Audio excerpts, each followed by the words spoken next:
Revel est dans ce studio. Bonjour Eric, comment allez-vous ? Bonjour à tous. Bonjour messieurs. Alors, annulation, incident technique, trains arrêtés en pleine campagne, des heures de retard, quelque chose ne tourne plus rond au royaume de la SNCF. Ah oui, j'aime bien votre formule. Quelque chose ne tourne plus rond au royaume de la SNCF. Alors, canicule, inondation, froid, quelles que soient les saisons et le temps, les caténaires, les rails, le balastre, il y a toujours un problème d'infrastructure à la SNCF, sans parler, parce qu'on les oublie, des actes de sabotage d'armoires électriques. Vous vous souvenez, en 2023, en 2024, qui brûlaient et qui paralysaient une partie du trafic. Mais là, avec la canicule, il me semble que c'est le pompon. Alors, c'est pas comme si la France n'avait pas déjà connu des canicules. En 1976, en 2003 ou en 2019. Cette fois, c'est le pompon, puisqu'on annule préventivement les trains. Alors, ok, c'est mieux pour les clients, mais quel aveu de vétusté de la part de la SNCF sur l'ensemble de ces infrastructures. Annulation préventive, incident technique. Le service public du rail traverse une drôle de période, Eric. Ouais, une drôle d'époque, une drôle de période. Annulation préventive, oui, c'est absolument incroyable. La SNCF a supprimé des dizaines de trains intercités, les Paris-Limoges, les Paris-Clermont, les Bordeaux-Marseille, pour éviter des pannes de climatisation sur du matériel roulant et fragile, ancien, vous savez, les fameuses rames corail. Moi, j'en prenais quand j'étais jeune. Il y en a toujours qui roulent.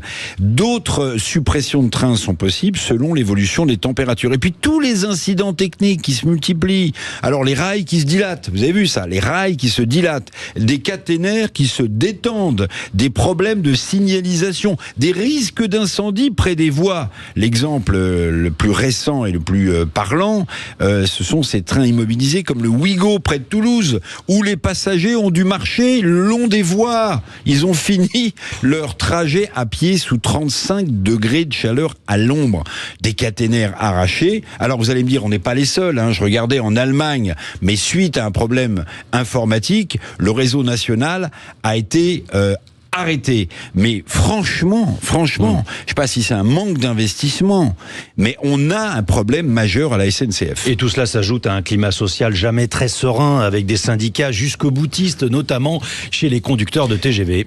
Oui, les grèves récentes, les tensions sociales. Vous vous souvenez de la grève nationale du 10 juin 2026, appelée par 4 syndicats, la CGT, l'UNSA, Sudrail, très puissant chez les roulants, très puissant chez les conducteurs de train, puis la CFDT.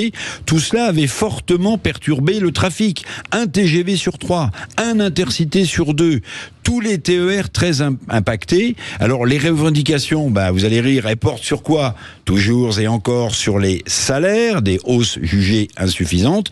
Résultat, pour ne pas avoir de problème, on leur a accordé une prime de 100 € pour tous les cheminots, 100 € pour éviter qu'il y ait des problèmes. Il manquerait plus que ça cet été, surtout si la chaleur continue.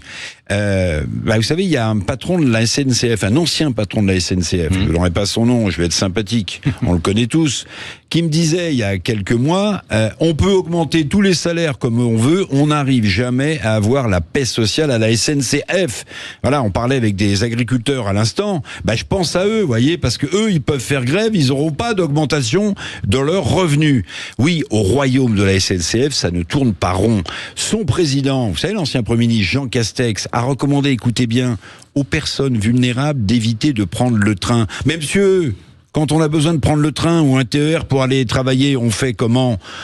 Voilà où en est le service public du rail aujourd'hui. C'est pas très rassurant et c'est la chronique Drôle d'époque d'Éric Revel, chronique que vous retrouvez en podcast sur le site sudradio.fr et sur la chaîne YouTube. On a bien compris que ça fait partie des domaines où un investissement est absolument nécessaire pour essayer de faire face à ce dérèglement climatique, à ces canicules qui vont nous frapper forcément de plus en plus. Et c'est fascinant dans le studio de Sud Radio ce matin. Soyez les bienvenus, il est 7h52 et on parle à l'instant d'agriculture.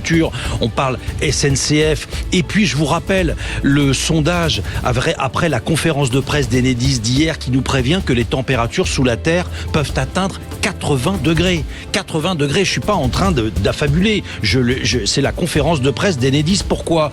Parce que sous terre se trouvent les câbles électriques souterrains. Cette terre sous un goudron emmagasine de la chaleur et certains de ces câbles sont très vulnérables et c'est aussi aussi pour ça qu'il pourrait y avoir des coupures de courant. Il y en a déjà eu. Il y a 100 000 personnes qui sont privées de courant dans l'Ouest. Mais Enedis nous prévient que Paris et Lyon sont des villes où, eh bien, si la canicule devait continuer, se poursuivre dans les semaines et les mois à venir, eh bien, on serait en situation de grande vulnérabilité avec peut-être des pannes de courant. Je vous pose la question à travers le sondage et vous n'hésitez pas à répondre sur X et sur YouTube.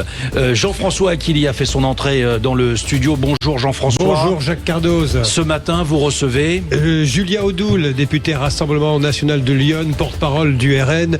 On va parler des trains qui n'arrivent pas à l'heure. Oui, il est pour ou contre la climatisation, lui, dites-moi. 100% pour. D'accord. C'est le plan clim de Marine Le Pen. On commencera avec ça. On reviendra avec Julia Audoul sur... vous avez vu que c'est en train de devenir une affaire très politique, hein, l'affaire de la clim, parce que les écolos n'ont pas toujours été pour, et puis maintenant ils sont en train de retourner leur veste verte. Vous savez, c'est 10 mois qui tuaient, si tu es climatisé, hein, voilà, ou pas. Voilà. Jean-François Aquili, oui, et puis ensuite d'autres sujets, bien sûr d'autres sujets, et puis 2027 et tout le reste, bien entendu. Merci Jean-François, c'est tout à l'heure à 8h15, il est 7h54, vous êtes les bienvenus sur Sud Radio. Qu'est-ce qui va se passer? Mais il va se passer maillot dans un instant. Pourquoi? Parce que hier j'ai oublié mon maillot, pas mon maillot de bain, mon maillot Régis, et aujourd'hui, chose promise, chose due, il est là. À tout de suite.